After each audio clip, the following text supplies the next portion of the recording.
Daily beloved brethren in Christ, loving greetings to you in the Prince of Peace name of our Lord and Savior Jesus Christ.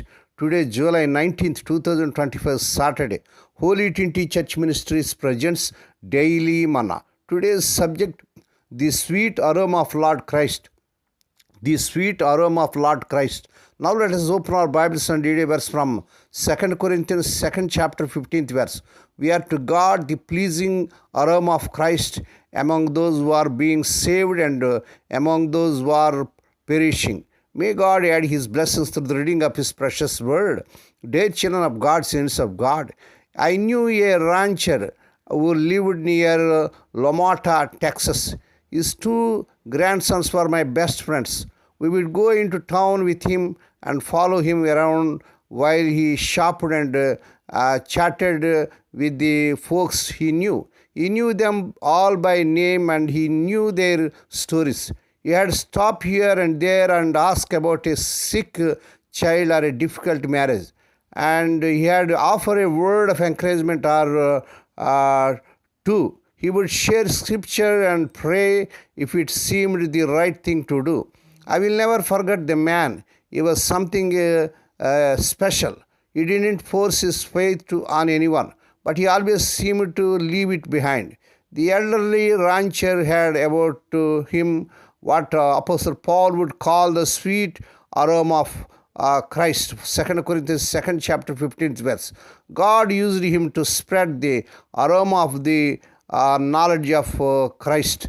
2 Corinthians 2nd chapter 14th verse. Is gone to be with God now, but his fragrance lingers on it, Lomota. C.S. Lewis wrote, "These are no ordinary people.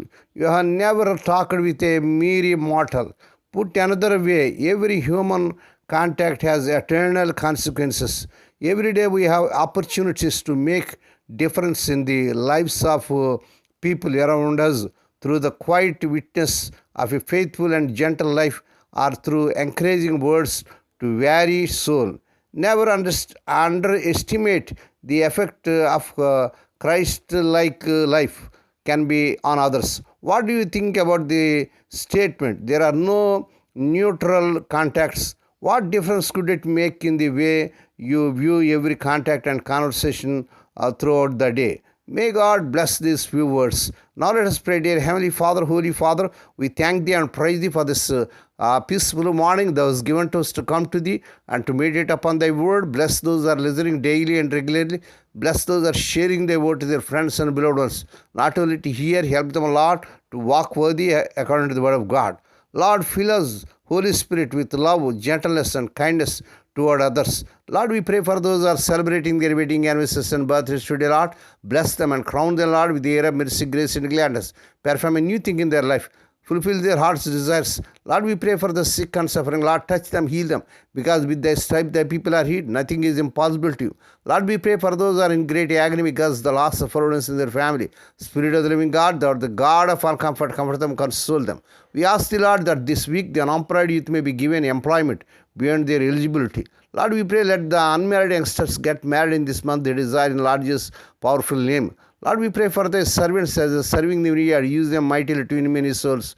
Lord, we pray for these children as they are going out and coming in throughout this day. Deliver them from all dangers and accidents.